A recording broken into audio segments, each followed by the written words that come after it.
오늘 본문 말씀은 베드로후서 1장 12절로 21절 말씀입니다. 우리가 어제 말씀을 통해서 생명과 경건에 속한 모든 것을 받았고 그거를 가지고 신성한 성품에 참여하고 더해가는 삶을 살아야 된다라는 이야기를 했습니다. 그리고 이제 오늘 본문 12절로 15절을 보면 베드로 후서를 쓴 이유에 대해서 이야기를 하고 있는데 그 이유를 생각나게 하려 하노라라고 말하고 있어요. 이 생각나게 한다 하는 말이 12절, 13절, 15절 거의 한 구절씩 계속 반복되고 있다라는 거 우리가 주목해 볼 필요가 있습니다. 이것은 3장 1, 2절에서도 또 다시 반복이 되죠. 베드로가 이 두 번째 편지인 후서를 쓴 이유를 말하고 있는 거죠. 그래서 12절을 보면 그러므로 어제 말씀과 연결되는 거예요. 그렇게 우리가 더욱 힘써야 하는데 그러므로 너희가 이것을 알고 이것을이라고 하는 이것이 무엇이냐 하는 거예요. 15절에서도 이런 것을 생각나게 한다라고 그렇게 말을 하고 있는데요. 이런 것, 이것이라는 말은 어제 우리가 봤던 그 생명과 경건에 속한 모든 것, 그리고 그것을 힘써야 할 이유, 이런 것들을 의미한다라고도 할 수가 있습니다. 이것을 우리는 이미 알고 있다. 그리고 이미 있는 진리 위에 우리는 서 있다. 근데 문제는 뭐냐 하면은 진리 위에 서 있고 알고 있지만 항상 생각해야 한다. 그러니까 주일날 교회 올 때만 잠시 예수님을 생각하고 말씀을 잠시 읽는 것 말고, 제가 언젠가도 말을 했죠. 후탁교인이라는 것이 있다고.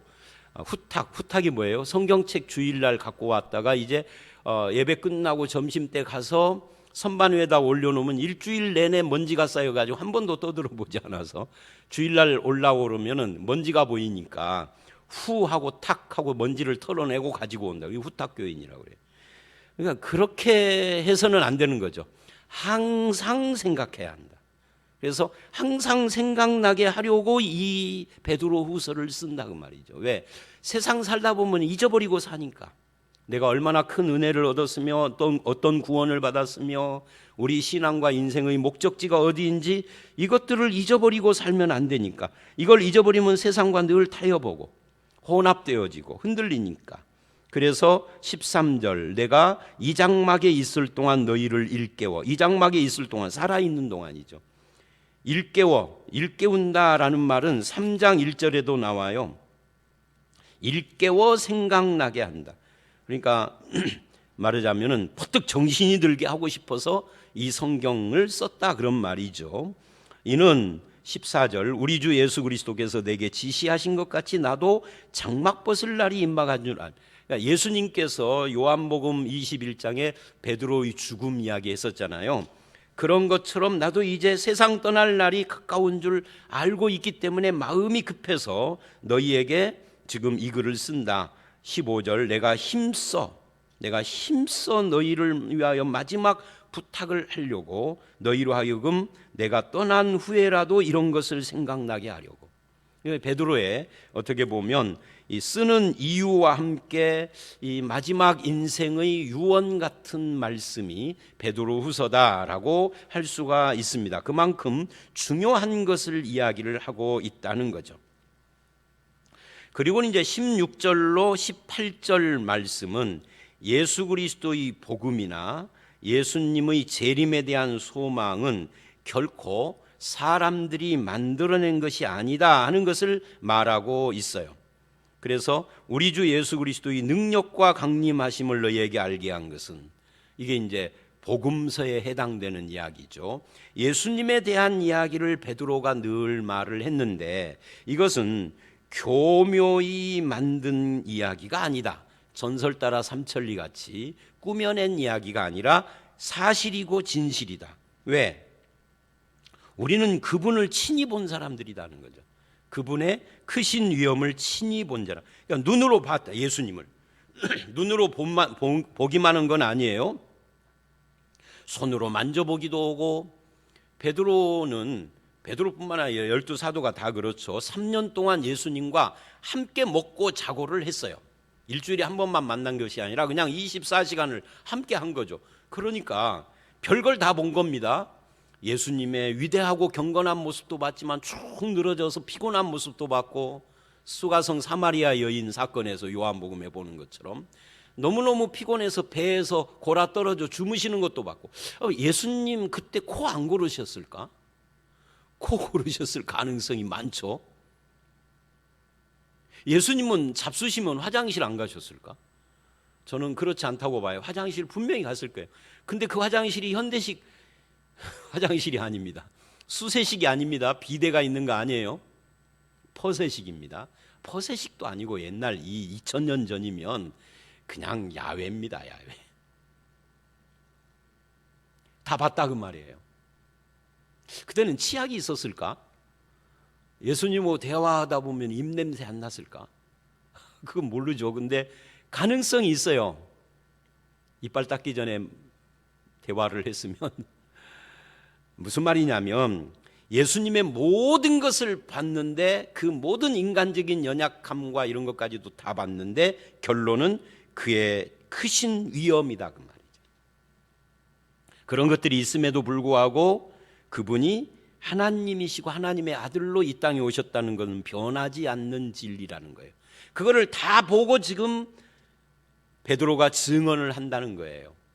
그러면서 17절에 마태복음 17장의 변화산 이야기를 해요. 지극히 큰 영광 중에서 이런 소리가 그에게 나기를 이는 내 사랑하는 아들이요 기뻐하는 자라. 예수님이 누구신지를 하늘 아버지께서도 증언을 하셨다. 그렇게 영광과 존귀를 받으셨다. 그게 17절입니다. 이 음성은 어디서 들었느냐? 18절. 그와 함께 거룩한 산에 있을 때, 이게 마태복음 17장의 변화산을 말하는 겁니다. 하늘로부터 들은 것이라. 여러분 보세요. 16절에서는 우리가 친히 봤어요. 시각입니다. 17, 8절은 청각입니다. 합해서 시청각입니다.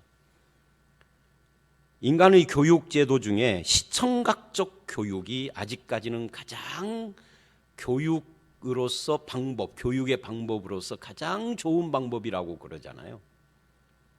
시청각적 교육 플러스 자기가 체험하게 하면 교육이 끝나는 건데, 그렇게 중요한 것을 지금 시청각적으로 우리가 보고 경험을 한 거다라는 말을 하는 이유가 뭐냐면 19절을 말하기 위해서요.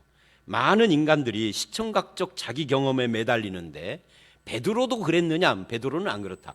눈으로 보고 귀로 직접 들었지만 그러나 더 확실한 예언이 우리에게 있다. 더 확실한 할 때 더가 뭐냐면은 이게 비교급이에요. 이 비교급이라는 것은 무엇과 무엇을 비교하는 건데, 무엇을 무엇과 비교한다 할 때 그게 뭐냐? 16절로 18절의 시청각적 경험과 더 확실한 애언할 때 이 애언을 비교하는 겁니다. 그러니까 앞에 시청각적으로 경험한 것보다 더 확실한 것이 있다. 그 더 확실한 애언이 뭐냐? 그것을 20절은 먼저 알 것은 성경의 모든 애언은 이라고 그래요. 그러니까 시청각적으로 경험하는 것보다 더 확실한 것은 성경의 애언이라는 거죠. 성경의 애언이 뭐예요? 신구약 성경에 나오는 애언과 관계되는 말씀을 말하는 게 아니라, 여기서 애언은 미리 예자를 써서 미리 점치듯 애언하고 맞추는 걸 말하는 게 아니라 하나님의 말씀을 애언이라고 하는 겁니다. 그러니까 기록된 성경의 하나님의 말씀, 이건 사사로이 풀 것이 아닌데, 왜냐하면 21절 사람의 뜻으로 낸 것이 아니요 성령의 감동을 받아 하나님께 받은 사람들이 말하고 기록한 것이기 때문에 그렇다. 이것이 시청각적 경험보다 더 확실한 것이다 라고 말을 합니다. 그래서 우리는 어떻게 해야 되느냐? 다시 19절을 보면 어두운 데 비추는 등불과 같다. 뭐가요? 하나님의 애언의 말씀이. 어두운 데 비추는 등불과 같다 하는 말은 하나님의 말씀이 빛이다 그런 말이죠. 그래서 요한복음 1장을 보면 말씀이 육신이 되신 예수님 이야기를 하면서 그 말씀이 어두운 데를 비추는 생명의 빛이다 라고 한 것과 관계가 됩니다. 그래서 말씀의 빛이 비추면 내가 치유가 돼요. 그 말씀의 빛을 떡처럼 먹으면 나에게 생명이 돼요. 그러므로 말씀의 해석도 그 말씀의 빛이 내 마음에 비추기까지 묵상을 해야 하는 겁니다. 이것을 성령의 조명이라 하는 겁니다. 그래서 그것을 날이 새어 샛별이 마음에 떠오르기까지 주의하라라고 19절은 말을 해요. 여기서 샛별이라는 것이 뭐냐 할 때 하늘의 샛별을 말하는 건 아닙니다. 민수기 24장 17절에 발람 선지자가 야곱에게서 한 별이 나오리라 라고 예언을 했는데 유대인들은 이 별을 메시아라고 이해를 했습니다. 그래서 그것이 여기에 샛별이에요. 그러니까 메시아 예수 그리스도를 확실하게 아는 마음이 너희 가운데 생길 때까지 말씀을 주목하고 주의하고 해야 한다, 생각해야 된다, 그런 뜻이에요. 말라기 4장 2절은 메시아가 오시는 것을 새벽이 이르는 것이다 라고 예언을 했어요. 이거하고도 관계가 됐죠. 그러니까 내 마음에 떠오른다, 예수 그리스도가 세상의 모든 것을 제치고 예수가 뚜렷해질 때까지 말씀을 봐야 한다. 이것이 눈으로 보고 귀로 듣는 시청각 경험보다 더 중요한 거다. 내가 이것을 너희에게 일깨워 생각하게 하려고 베드로후서를 썼다, 그 말이에요. 그러면서 2장으로 가면은 바로 거짓 선지자들 이야기를 해요. 이 거짓 선지자들은 자기가 경험하고 체험한 걸 가지고 떠들어요. 그런데 참된 신앙은 기록된 하나님의 더 확실한 예언의 말씀에 주목을 하고 그 말씀을 통하여 샛별이신 예수 그리스도가 더 뚜렷해지기까지 하나님의 말씀에 천착하는, 거기에 붙들리는 그런 신앙의 삶을 살아가는 것이다 하는 것을 베드로가 말하고 있는 거죠. 왜?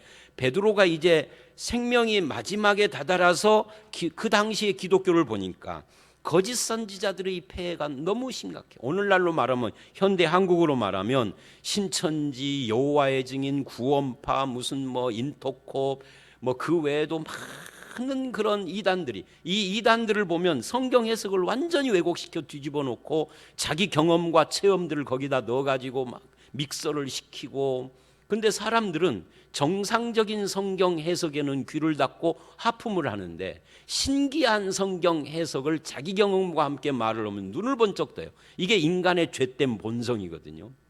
그래서 베드로가 안타까워서 거짓 선지자를 이야기하기 전에 뭐가 중요한가를 먼저 이렇게 말을 하고 있는 거예요.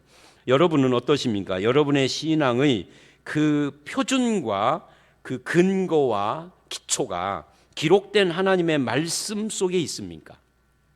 그렇다면 그냥 표준을 거기에다가 기초를 거기에다 뒀다 이걸로 끝나지 않고 그것을 항상 일깨워 생각하고 묵상하는 삶을 살고 계십니까? 이 두 가지를 확실하게 해야 돼요. 그렇게 해야 우리의 신앙이 병에 걸리지 않고 건전한 신앙으로 열매를 맺어 가는 겁니다. 우리 모든 성도님들이 그런 건강한 신앙, 말씀 위에 분명하게 세워져서 늘 생각하는 그런 진리에 입각한 신앙생활을 하는 성도들이 다 되시기를 주의 이름으로 축원합니다. 함께 기도하겠습니다. 하나님 아버지, 우리가 진리 위에 서서 늘 말씀을 일깨워 생각하는 것이 얼마나 중요한지 이것을 깨닫고 베드로가 이 생명의 마지막 순간에 유언처럼 이 말씀을 하는 것을 듣습니다.